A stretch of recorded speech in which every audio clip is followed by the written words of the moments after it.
And what's on see that we learn in school probably science class, atoms and protons and neutrons and all these things vibrating and moving around.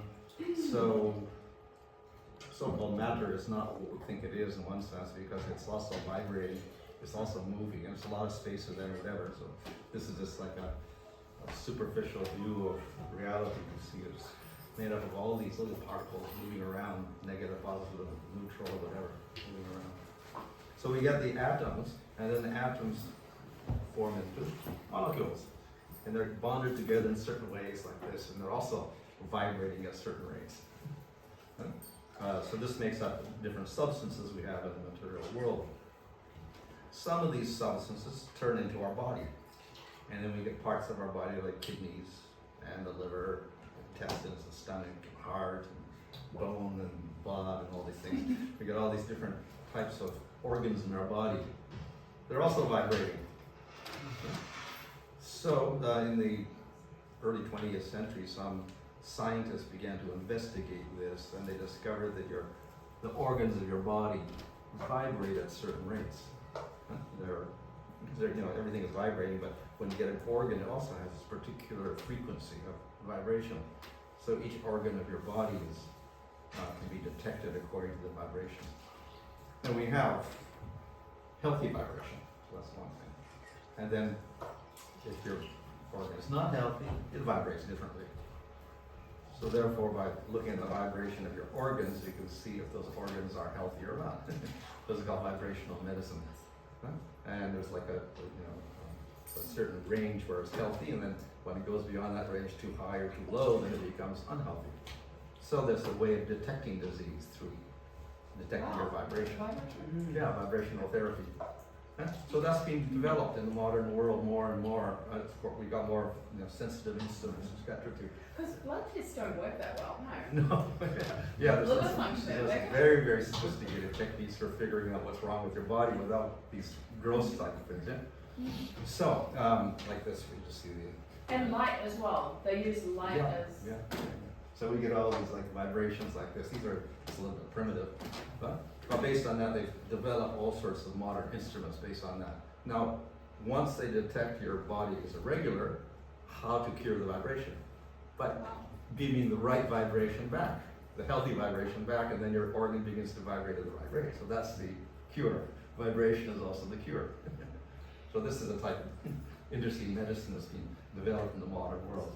It's called biofeedback, and Dr. Reif was one of the early persons, and he had several machines he invented to discover the vibrations and try to correct the vibrations. And they've been able to treat asthma, colitis, diabetes, eczema, and so many diseases can't even be treated by modern medicine. It's like eczema, they don't actually know how to treat it.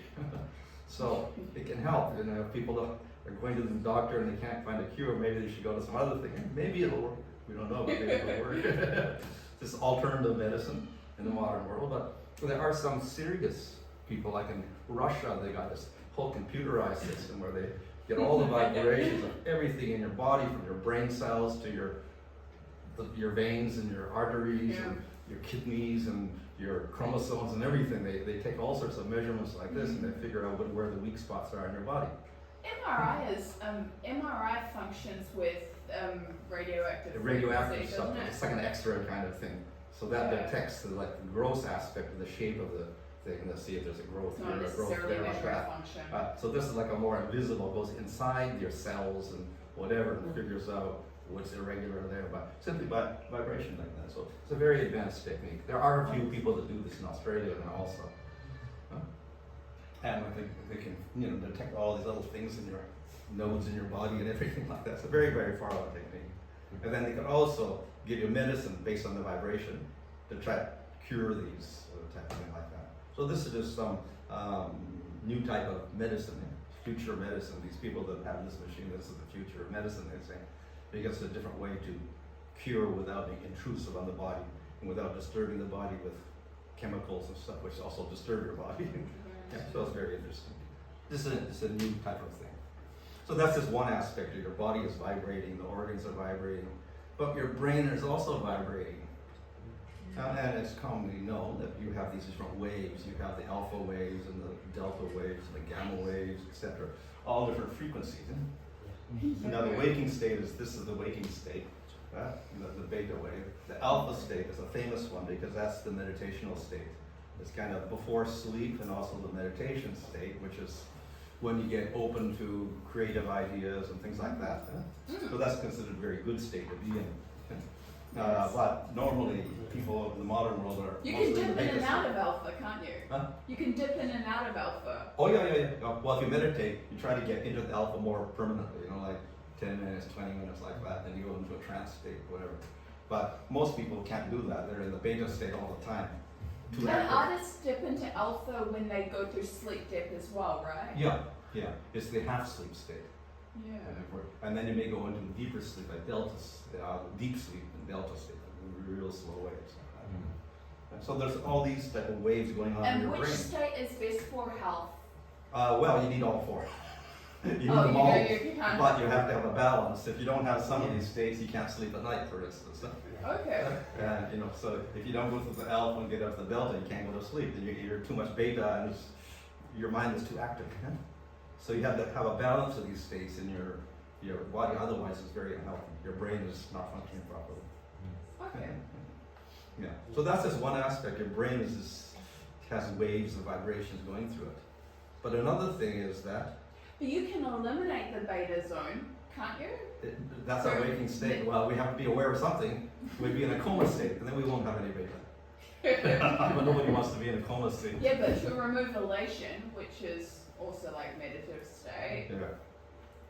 it requires decreasing beta. Oh yeah, definitely. Yeah. But we can't always be in beta because we have to come to external consciousness and eat and sleep. Oh and yeah, do- go function and, in act society. the world, But in solitude, it's not Oh yeah. necessary. Then you go into the alpha state. So anyway, that's one aspect. The other aspect is your thoughts are also waves. So in the modern world with computers, they figured out how to read your thoughts. You can read your brain waves and say, oh, he's thinking this, or like that. So then you have decode your waves of your brain and figure out what you're thinking. And then the opposite is true. They can feed messages back in your brain with waves, and they can make you think things. What are those hertz at the side? What's Are that? those? Oh, that's the Yeah. frequency of the brain. That one is. Yeah. So they do have machines now to read your thoughts and to make you think things. Mind control. Like that. So very, very dangerous also could be.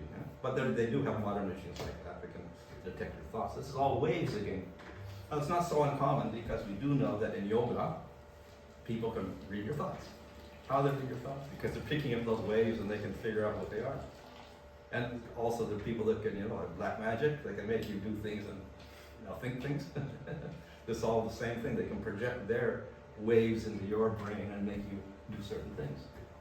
So it's something that's been done in ancient times, like the sorcerers and things like the witches, whatever do this type of thing.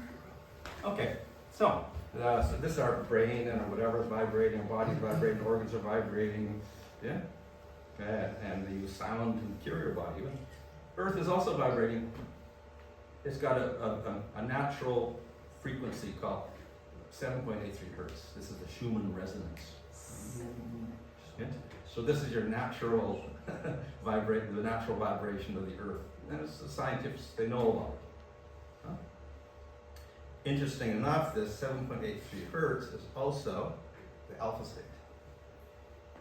So when you're in a very relaxed state, you're kind of in harmony with the natural vibration of the Earth. So that's very nice. Of course, now the Earth is all disturbed. And we have all sorts of, pollution and this and that going on, digging up the Earth for mining, whatever, chopping down the forest. So Earth is not quite vibrating at its proper rate, but its natural state, very, very good. So it seems that in ancient times, people were sensitive to the vibrations of the Earth, and they even found the good places. So this is what we call sacred sites. Around the world, since prehistoric times, they figured out these spots are very special. And thus we have Stonehenge and other huge monuments where people that are so primitive, they didn't even have metal, they would be dragging these huge stones around the country and building these huge monuments for some reason, all over the place, not just Stonehenge, but all over England, all over Europe, North America also, that the huge mounds everywhere. Of course, you have the pyramids and all this. So because these places were very special, and at these places, their minds were, in sync with the earth and meditation, whatever. So we have sacred sites around the world for that reason. So we should not, think of the ancient people as so primitive after all, because they were very sensitive to the nature of the earth. Yeah? So it's earth vibrating. Now when we come to the human beings since long, long time have had music. And I find that even the cavemen had music. They have flutes and things like that, and conch shells, they blow conch shells. And so they were very interested in vibrations also. And of course we know that even the animals have the certain cries like that. And even the notes of the Indian scale are named after different animals. So the fifth note, which we would say is like G, would be the cuckoo. And one is the elephant, another is the peacock. So each note of the scale is identified with the cry of a different animal. So it's related to nature, the sounds of the scale. So anyway, in many cultures of the world, we have the scales, and out of this we get music. And the vibrations are very particular. They have to relate to each other in a certain mathematical proportion of frequencies. Yeah? And if you're not in the right frequency, it's out of tune. Yeah? So that's why some people are very good singers, because they get exactly the proper relationship of their vibrations when they're singing the notes. Other people don't do it so nicely, so they're out of tune. So very, very exact, these vibrations like that. But what they figured out also in the modern world is that, of course in the ancient world probably else than you also, but these are also associated with your chakras. So we have your chakras, or the yoga things on your body, these things, and they are associated with the notes, different notes and certain vibrations. So each chakra is stimulated and made proper into harmony by a certain note of the scale. So if you have problems in your body, it's reflected not only in your gross organs, but in your chakra as well. So let's say you have a heart problem, that means your heart chakra is also not vibrating at the proper rate. So to get it back, you put the right vibration, the right note, the heart chakra vibration in there, and then you can bring the heart back to its, the chakra back to its natural function, and then your physical heart can also function naturally. So this is sound therapy. So some people are experimenting with that in the modern world, also using sound to cure your chakras, etc. like that. When we get the notes of the scale in a certain progression, certain rhythm, it becomes music. Now this, you have the notes of the scale, but haphazard doesn't mean anything. When you put it in a certain sequence with rhythm, then it becomes pleasing music. So music is very interesting because we think maybe human beings appreciate music. But scientists have discovered that plants like music also. And they don't have brains, they don't have nervous systems, they don't have ears, they don't have anything. But they like certain types of music, like classical music, like ragas and stuff like that. And they don't like heavy rock music, dissonant music, too much rhythm. They don't like that. In other words, that's, if they grow nicely, that means they like the music and they'll go towards the, the source of the music. If they don't like it, they don't grow. So plants are very, very sensitive to different types of music. Yeah. They've experimented with animals like mice. They do an operation on the mice, and then they see how fast they cure. So if you have the soft music, they cure quicker. If you have the violent music, they don't cure. Yeah. So in other words, the music will help healing as well in mice, that is. So that's just done in Tokyo. They did experiments with the mice. And so sound is, music especially, very, very influential even on little animals. And they found that if you have all this heavy, one thing is that they found the brain got better when they heard the classical music. The mice. Higher IQ in the mice. They could figure out things much quicker when they had this nice soft classical music. And when they got the opposite music, brains deteriorated. Yeah? So if you have heavy rock music and loud dissonant music, they did this for like 2 weeks, and the mice turned into cannibals. They started going crazy. They started eating each other up. Went crazy. Just by music. Different types of music. That's the influence. So that's just genre, not necessarily like pitch, tone. No, yeah, it's the genre. Because you can still get quite high pitched classical music Can, that's yeah, quite yeah, yeah. sharp. Yeah, some of them may be too exciting also. So it generates the softer music and more melodious stuff. When it gets all dissonant and loud and a lot of heavy rhythms, that's when it agitates the systems of the animals. And of course, obviously human beings are going to be affected by music also. So they found that the actual effect was if you had the soft music or the classical music, it lowered the cortisol in your body. It's a chemical hormone. And if they had this loud music, it increased the cortisol. So cortisol is an exciting type of hormone when you're in a fright mode or overexcited or you're trying to flee, whatever, in alarm state, you get this cortisol coming up. Does it come up with adrenaline? Something like that, yeah. Similar, not But it's kind of excites you, so it's good for situations where you have to meet conflict or whatever, like war, for instance. Good. Okay, If like, you can so run it's away, a you can trauma- run away. it's a trauma Yeah, thing. you can. It's danger, so you can immediately do something, you know. But it's not good to have constant exposure to cortisol because it starts destroying your cells. So that's the bad part of it. So that's if you have the soft music, very good. It heals your system, etc. So, and that's why when we have huge crowds, sports events, they generally have a band, and they're banging away like this to get people excited more and more. And when you have an army, they have a band, you know, all these marching bands and the bagpipes and all this. That's to get your soldiers all excited. Yeah. So it's good for fighting, and even the Romans had all this. They had the drums and whatever to get the soldiers marching down the road.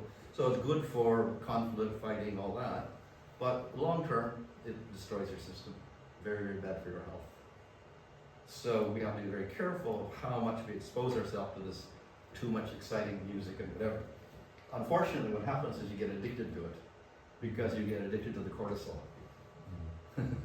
So you want more of that loud music like that. So we have people that are addicted to going to discos and all these sort of things, loud music playing all night. But it's ultimately destructive to your system. And Destroys this will your drive you cells. into Veda. Huh? Will it drive you into the Veda state? Hmm? Veda? Veda? What's that? The beta state, the excited state, I guess. Or the beta Huh? state. The beta state, the excited state? I think Oh, the it's- beta state, beta state, yeah, you're in the beta This state. type of It's music. definitely not the alpha state. Yeah. So that in this way, we see that music and sound in general has a very profound effect on the human being. It can also be used as a weapon. So most governments have invested in research, and they develop weapons to make you sick, to make you paralyzed, to make you faint, or whatever. All sorts of dangerous weapons like that. Just use sound vibrations, make people panic. So this is the problem. This is all related, of course, to the gunas. In the Bhagavad Gita, it said that everything in the material world can be classed according to guna, and it may be a mixture of gunas, everything, but something may be prominent in sattva, rajas, or tamas. Sattva is preservative, calm, healing. Rajas is passionate, active, creative. Tamas is destructive, dark, ignorant. So everything in the material world you can class. You can class your music, your art, your food into sattva, rajas, tamas. Sometimes it's a mixture. So like that, everything in the material world in Bhagavad Gita is classed. So you can have food, which is sattvic, which will preserve your health and your system, make you calm in mind.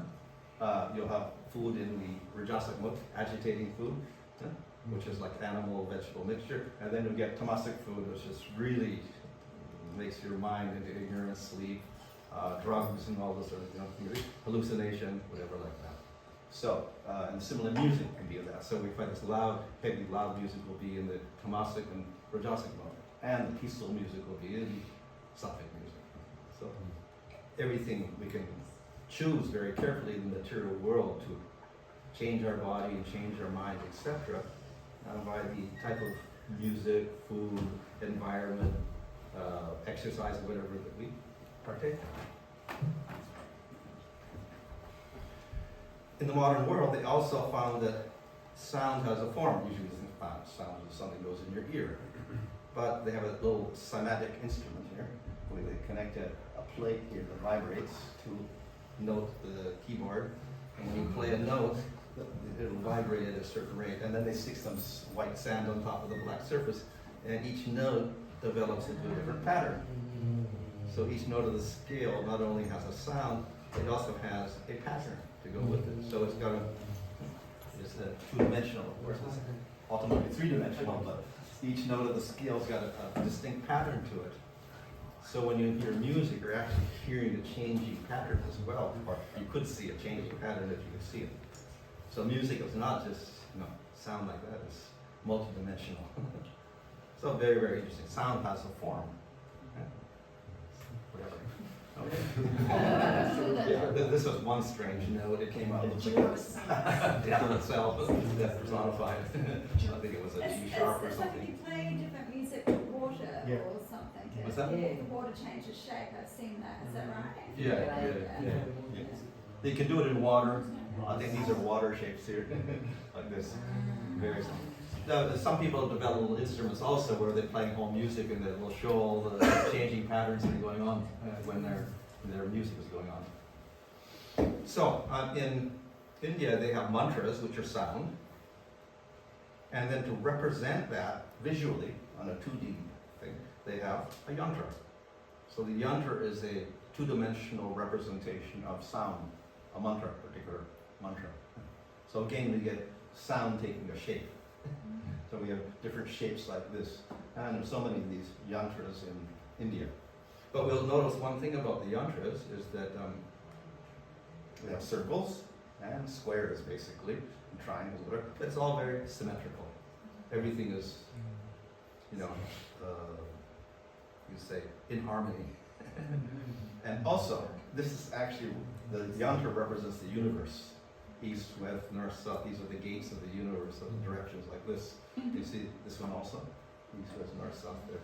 So it also represents the whole universe. And this is interesting because it shows that the conception there is that the universe is symmetrical. Everything operates mathematically perfect.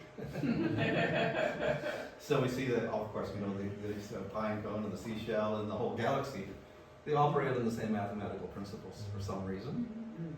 And when you go smaller than that, you will see that everything is very, very symmetrical. So the whole universe is operating on a very logical, mathematical principle of some sort. In Indian classical music, they have ragas, which are a combination of the notes of the scale. They could be 5 notes, 6 notes, 7 notes. Some could be sharp, some could be flat, or whatever like that. And you get all sorts of different ragas. But that does not make the raga, actually. That's just the notes of the raga. The raga has to, you take the notes and you combine them in a certain way, and that will produce the spirit of the raga. In other words, just the notes of the scale, like in the Western scale, 7 scale, just playing those notes doesn't mean anything. You combine them and put them in a certain way, then you get a certain melody which has a certain mood to it. So each of these ragas will have a certain mood, which is the actual mood of the raga. So that's defined by a little verse which goes with each raga. And besides learning the notes of that raga, you have to learn that little verse. And that verse will describe the form of the raga. And what is the form? It's a person. So it may be a man, maybe a woman, it may be black, white, yellow, green, whatever like that. They can have 2 arms, 4 arms, 6 arms, 8 arms, or whatever. They're doing different activities. So the raga has a form. And when you learn the raga, you have to meditate on that particular form. And when you sing the raga or play the raga, if you're expert, then that form will manifest. That's the expertise of the raga. Suddenly that form of the raga will manifest to you. So then sound in combined form also has a form. Now sound for us is important because of words. A human being has a huge vocabulary of words. I think chimpanzees maybe get 22 words maximum or something in their life, which is very limited. And some primitive tribes will have less words, and more civilized people will have more words or whatever. But anyway, words are a way in which we can communicate on a more complex level. because we combine the words into sentences, and the sentences turn into paragraphs, and then we can express ideas. So in this way, knowledge gets transmitted through words, and this is very important for the human being. Yeah? So, in the modern world, of course, what is it? It's a bunch of sound that goes in your ear like this. You get to see your ear it vibrates. It's a vibration again, yeah? But through the air. But in the Vedic literature, this sound is different. It doesn't go through the air at all. It goes through something called ether, or akash, which we say is space, but it's not actually space. Also because it's a material element. It's a substance also. So the sound is also not just any sound. It's sound that carries information in it. Sound with meaning. And that goes through the ether and goes into your brain somehow, and you get your message that way. So it's a little bit of a different, more subtle concept of sound than we have in the modern world. So that's said in Bhagavatam. So, but the real interest in sound in the Vedas is that sound actually has spiritual significance. Sound actually has a spiritual origin. And it comes ultimately from the Supreme Lord Vishnu. He breathes out, and the Vedas form, and all the syllables form, all the words form out of the breathing of Mahavishnu. We know, of course, that this syllable, very famous, Om, very famous syllable. So that's said to be the essence of the Vedas. One sound, but it contains all the Vedas, which are millions of words. One little sound, and it contains everything. And it also represents Vishnu. So therefore that Om sound is very important. You see all the yogis are chanting Om all the time. And so it represents the whole of the Vedas. It represents Supreme Lord Vishnu also. So, and of course, Vishnu is spiritual. The material world is here, which is different. But somehow that Vishnu and Om also permeate the whole material world at the same time. So they enter into the material world. So anyway, in the creation itself, we find that sound is important. Bhagavatam is described how the Supreme Lord Vishnu creates the material worlds by glancing, etc. like this. And also in that, sound is important. When Brahma starts tries to create everything, he can't do it.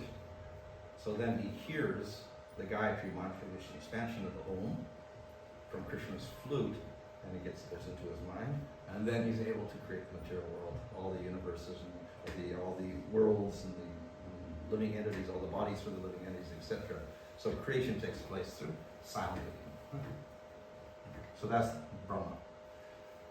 In the modern world, of course, even those who are in Big Bang Theory, they also say that sound was the beginning of the universe. About 30,000 years ago, after the Big Bang, matter collapsed around dense seas of dark matter. Outward pressure from photons caused collapsing matter to rebound, creating acoustic waves of sound. And it rippled like this throughout the universe. So sound also important in the beginning of the universe. Now this, of course, is dealing with matter. We're more interested in spiritual sound. Mantra. So mantra itself, man stands for manas. Manas means the mind. Tra is a verb form which means triate, that which delivers or saves. So mantra is sound which saves your mind from all this data waves, material thoughts, etc. Takes you out of the material realm and gets you to the spiritual realm. So how can it do that? Because mantra looks like a sound, like normal sound, with the molecules vibrating, etc. How can it do it? What's so special about that sound?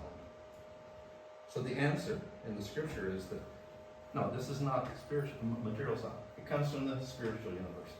Enters into the material universe as spiritual sound.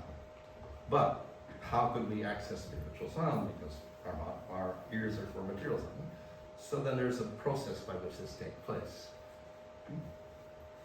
The original sound is called para. That's a spiritual sound. Then it takes on the covering so you can kind of detect it with your mind that there's something there. And when you can actually start analyzing, oh, this is a word, it means house, or it means whatever, intellectual level. And then finally you can say it.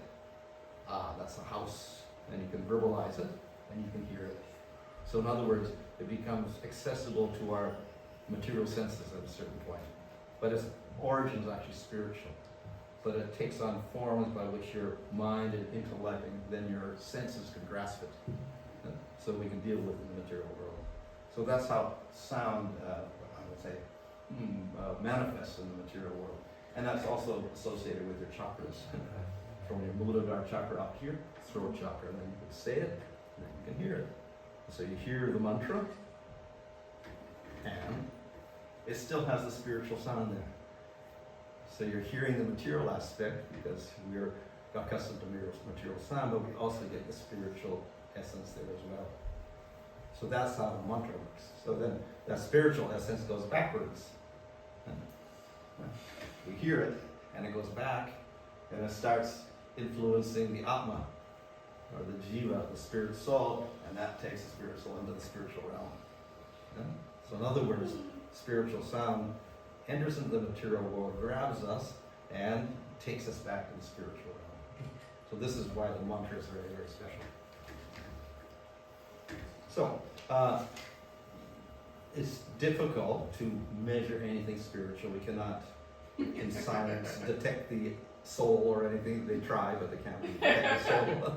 You cannot photograph God or whatever like that with a camera. It doesn't work. But we can get other effects. So mantras have material effects also.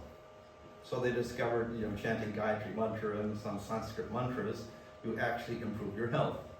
You can change your DNA, so to speak, alter your DNA so it unwinds and becomes healthier, simply by mantra. Now, normal sound doesn't do that, but somehow the mantra does that. So it has a different effect, a different type of sound. That's because it's got that spiritual essence and it's doing something also, affecting the material aspect of your body. Some years ago, after they discovered DNA and all that, they discovered on your chromosomes you got little things called telomeres, little caps, little socks on your end of your chromosomes. And when you're young and healthy, you have big socks, big tips. And as you get older, they get smaller and smaller and smaller like this. So therefore, they were wondering, well, how can we increase the length of the telomeres to make people healthy again? Because if they get smaller and smaller, you end up with all sorts of diseases and lack of immunity, etc. So how to keep those telomeres strong and long and big? So the person who discovered the telomeres then, she said, well, let's experiment. And she did one thing. She said, I'll walk every day. So she walked every day, 20 minutes, 30 minutes every day. And what happened is her telomeres increased. So just exercise helps increase your telomeres, and thus your health increases like that. So they were excited, and they tried different things. So then they tried, okay, let's try yoga. So they tried yoga, and also 5% increase. They tried Qigong, which is a Chinese type of yoga, and it also worked, but a little difficult for people to learn. They tried vegetarian food, good, and also 5% increase because it's healthier than better. They tried meditation, simple meditation techniques. Some of you alpha state, a little bit of alpha state, and that also helped like 5%. They tried music, like we saw the music was soft music was good for it, and that also worked like 5% or better. And they also tried this coming in a group and talking, socializing. That also helped. So all these different things had a little bit of effect. Then they tried kirtan. I don't know how they chose kirtan. They chose kirtan, singing mantra, and they got 43% increase. So of course it involves all these things. We have people together, we have music, we have mantra, we have vegetarian food, all this together, and people associating had a very, very strong effect. So very, very interesting that, but of course this material effect, it's not spiritual, it's a material effect. We see even positive material effects are there by mantra and kirtan. Very, very interesting. So of course, not only the body, they found that you use the mantras, it affects your subtle body or your mind and everything like that. You can get a calmer state, that your breathing becomes normal, etc. through this. But we're more interested in the spiritual effect, but that we cannot measure by science. It's not But we go to the scriptures, and they'll say, what is the effect of mantra? Mantra actually represents a form. Just as we have the notes of the scale at certain forms, and the ragas at certain forms. So the mantra has a form. It's a form of the deity. So we chant Krishna mantra, that's Krishna form. So the result of the mantra is we realize the form. When you're singing the raga, you realize the form of the raga. So when you chant the mantra, Krishna's name, you realize the form of Krishna. That's the ultimate effect. Right? So the sound and the object it represents become non-different.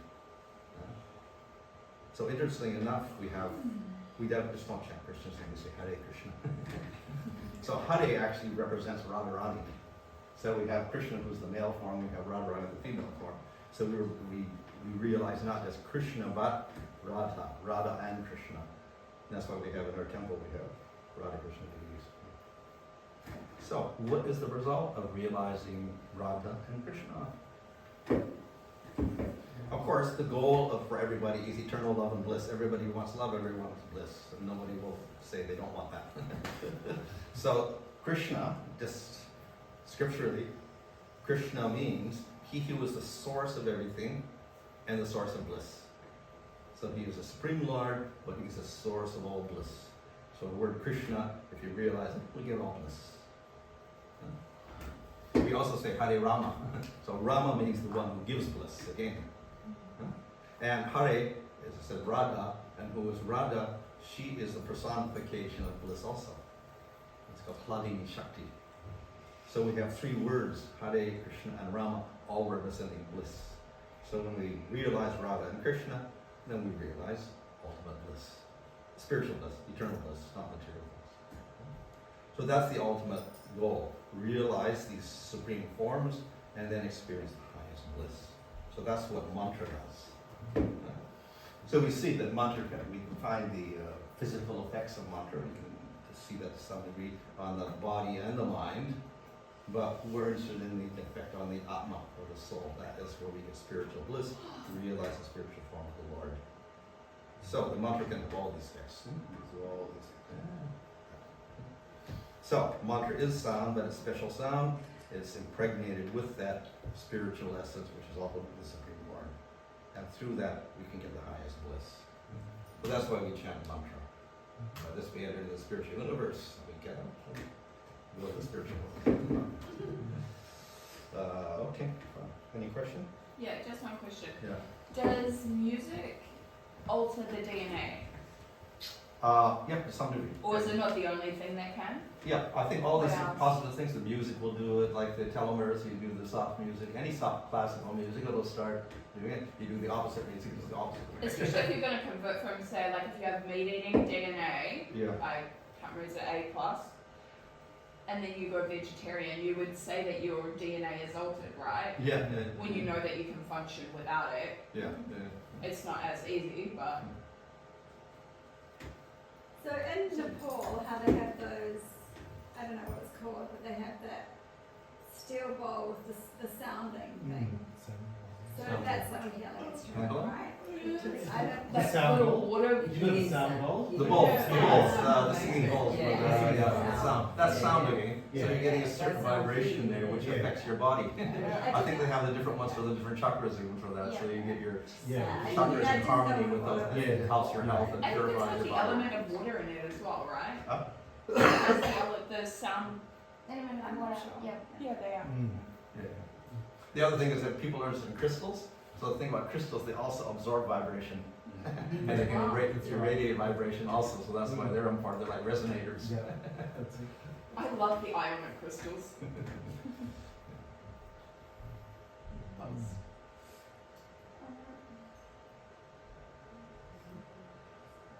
How has sound affected you in your life?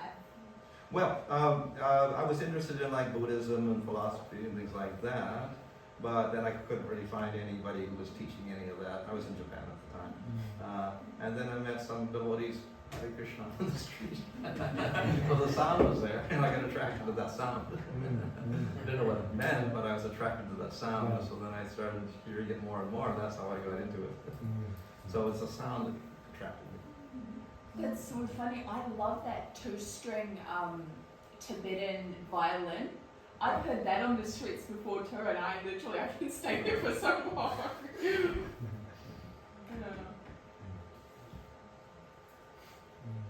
Any other questions?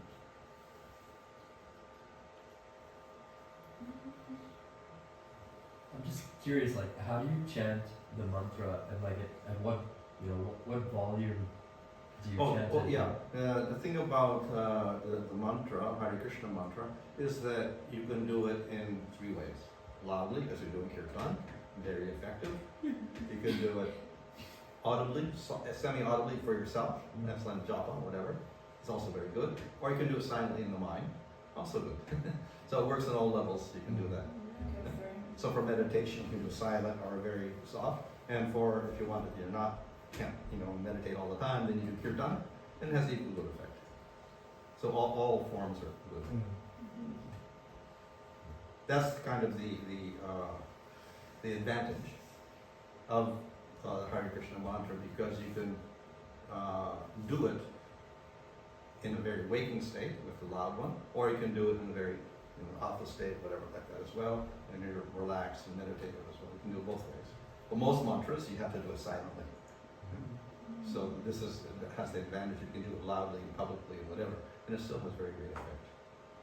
But you think optimum healing is going to be silent, meditative? Well, actually, they say the best one is the kirtan. As we saw here, even the physical effects was 43% telomeres was by the kirtan. Well, it's surprising because we always meditate is better, but here the kirtan was stronger.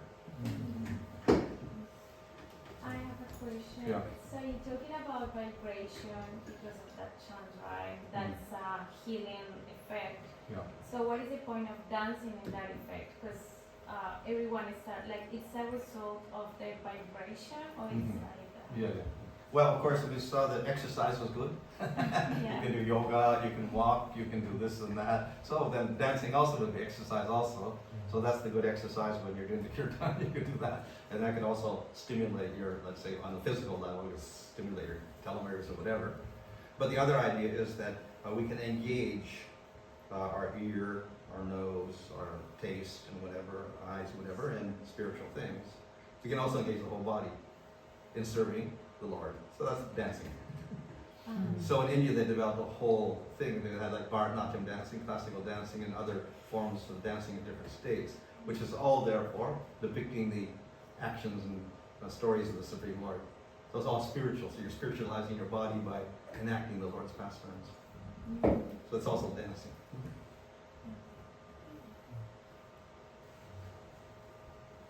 I'm curious, what music do you listen to? Music? Yes. Well, we have kirtan and soft music, not the loud stuff. There's this stuff, techno and all this in the Bhanu. I just can't figure out what it is. All these strange sounds, So I don't think it's really good for your subtle body, your chakras or whatever.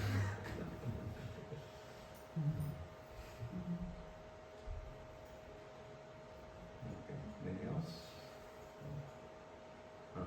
Can you mention more about the process of realization for the Maha Mantra? Realizing the result of it.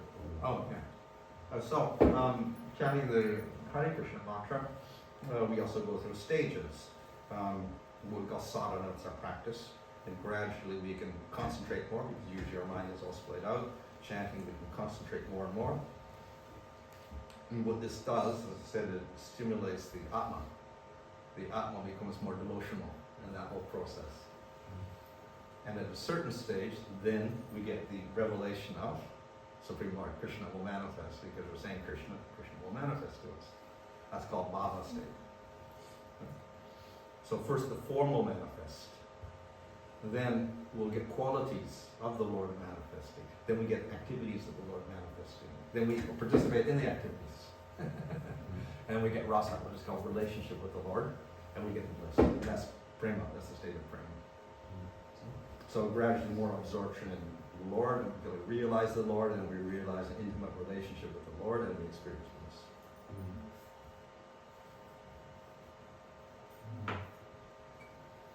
And you could could say that because all sound or everything actually emanates from the source of everything or God. Mm. So, in one sense, people might say then, what's the difference between this sound and the mantra? It's all emanating from the same source, but it's just because when you're chanting the mantra, you're addressing the source directly. Yeah.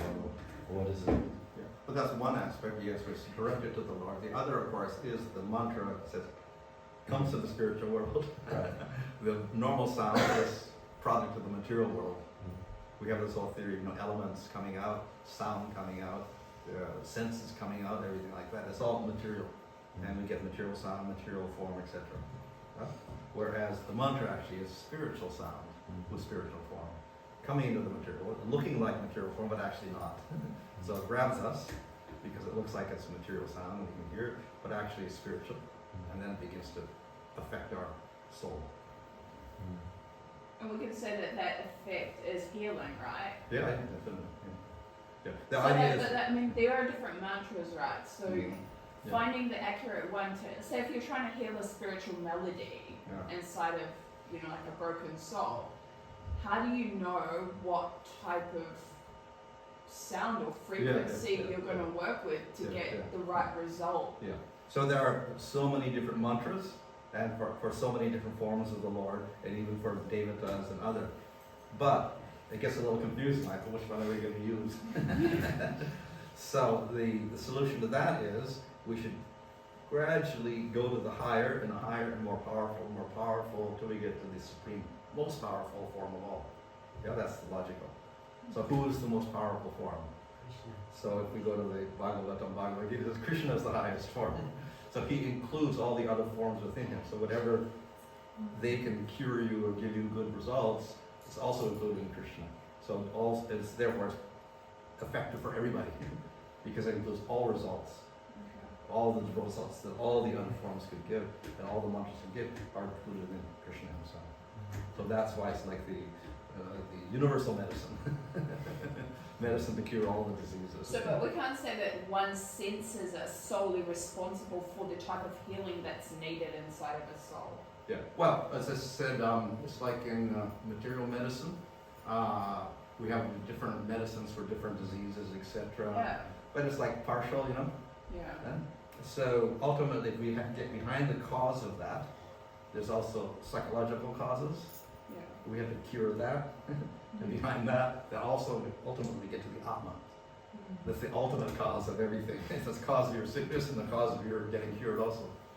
So we can deal on superficial level, material level, we can deal on the mental level, psychological level, psychiatric level, and then we can deal with the Atma level, the soul. So it's the mantra that will go to the soul and create that, so then it will, it'll start to, radiate all over the body, your mind, and your body can get cured as a result of that. So cure the soul, that's the idea behind the mantra. Yeah. Chant and be happy. Yeah.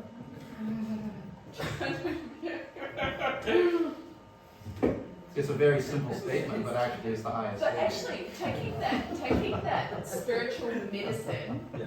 and taking it into the silent realm, Yeah. is that like a transitional phase when you're getting into that Atma? You can do it either way.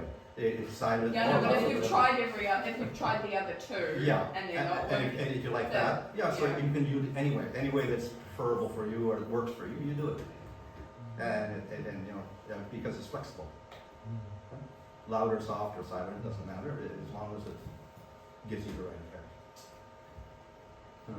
Could you talk about why it's important to distinguish between which material sounds benefit you or are negative towards you, and which ones have a positive effect towards you? Well, of course you could just experiment on yourself. Take notes on your moods change according to the music you do, or you're more calm with some and more agitated with others. So that music which will put you in a more peaceful state, that's obviously better for you because it's also better for your body. So that you can use one measure. But in general, for all people, we say that the sattvic music or the music which is peaceful and harmonious would be the good music, and that which is exciting and agitating, that would be the bad music. Of course, there's mixtures also in between like that. Some are kind of stimulated, but also peaceful or whatever. And then some are completely the opposite, they completely just agitate your system like anything, so those are the ones we have to work completely. Yeah. But at the root of even all of material sounds is the one sound. Yeah. So Yeah. distinguishing between good and bad. Yeah, it's ultimately material. Yeah. It's all material ultimately, but one is preferable as far as your health of your body is concerned, that's all. But ultimately, it's all material, so we have to go to spiritual ultimately, beyond that, beyond good and bad. Is there all of the 7 different chakras? Is it possible that the body can need healing of different vibrations in those different chakras? Like not only music as well? Well, there are different things you can do with the chakras, not just music, just meditating on them. And if you meditate it on it properly, then it gets it rotating at proper vibration Yes. or whatever. Also, you can do it that way, but maybe a little more difficult for many people because they don't know how to meditate. So the sound is like easier because it just starts affecting their chakra. They say you can't administer healing to yourself though, hey? Well, they can. In the soul. I think like in Reiki, they do the physical healing on yourself even, not only on other people, you do it on yourself. You can do that on yourself. Okay. But for spiritual thing, it basically is the self. We have to cure ourselves. Okay. So we have to meditate, we have to chant, we have to do kirtan, we have to, so it's the self type of thing we do. We don't depend on somebody else to do it.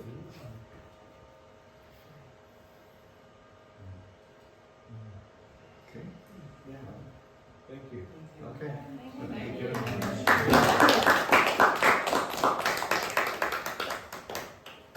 Okay. I think we'll bring a feast now. Feast. Feast time. Feast time. Yeah, thank you so much for coming. Okay.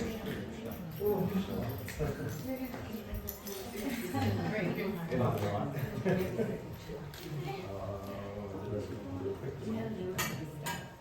Oh, yeah.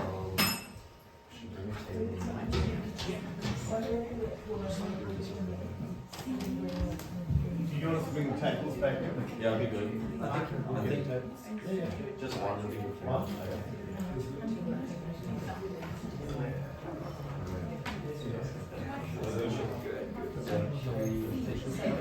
I'll just stop there. We're gonna get the table. Yeah, first.